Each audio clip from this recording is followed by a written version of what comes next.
आताच्या घडीची एक मोठी बातमी समोर येते। लष्कर-ए-तोयबा हिजबुल्लाहचा कट हा उद्ध्वस्त करण्यात आलेला आहे। त्या ठिकाणच्या सेंटरवर हल्ला करण्यात आलेला आहे। तळ हे उद्ध्वस्त करून देण्यात आलेले आहेत। भारतीय लष्कराची एक मोठी कारवाई आपण पाहतोय। कोटलीमध्ये हिजबुल्लाह मुजाहिदीनचं प्रशिक्षण सेंटर हे उद्ध्वस्त करून देण्यात आलेलं आहे। एक मोठी बातमी आताच्या घडीची। तर या ठिकाणी जे अनेक तळ होते ते थेट नष्ट करण्यात आलेले आहेत, उद्ध्वस्त करून देण्यात आलेले आहेत।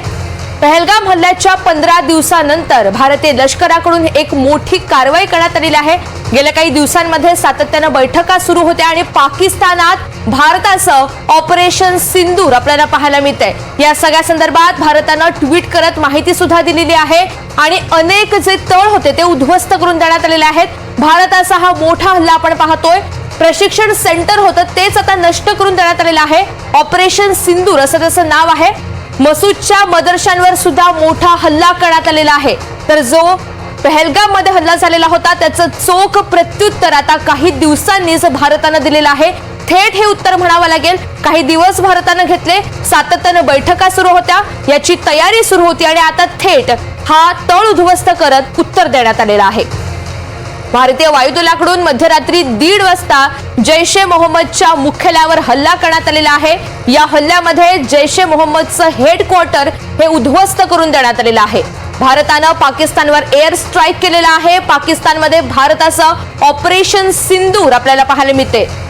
भारतानं पहलगाम हल्ल्याचा आता बदला घेतलेला आहे। या ऑपरेशन सिंदूरच्या माध्यमातून पाकमधील 9 दहशतवादी तळ हे उद्ध्वस्त करून देण्यात आलेत। लष्कर-ए-तोयबा हिजबुल्लाहचं तळ हे उद्ध्वस्त करून देण्यात आले आहे।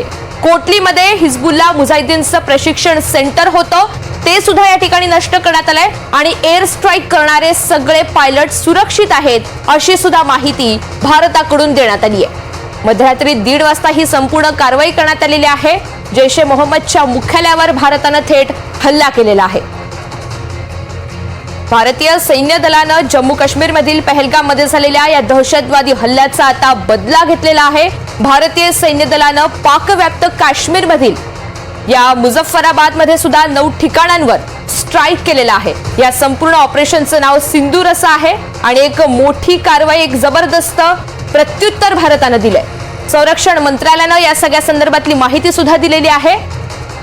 एअर स्ट्राईक करणारे सगळे पायलट सुरक्षित आहेत आणि भारतीय लष्कराच्या या ऑपरेशन सिंदूर मध्ये जैश ए मोहम्मद प्रमुख मसूद अझहरच्या मदरशावर सुद्धा हल्ला करण्यात आल्याची माहिती सध्या प्राप्त होतीये। लष्कर-ए-तोयबाच्या मुदिरके येथील मुख्यालयावर सुद्धा सर्जिकल स्ट्राईक करण्यात आलाय। भारतानं एकूण 9 ठिकाणांना लक्ष्य करत पाकिस्तान आणि पाकव्याप्त जम्मू काश्मीर मधील ही दहशतवादी तळं उद्ध्वस्त केली आहेत।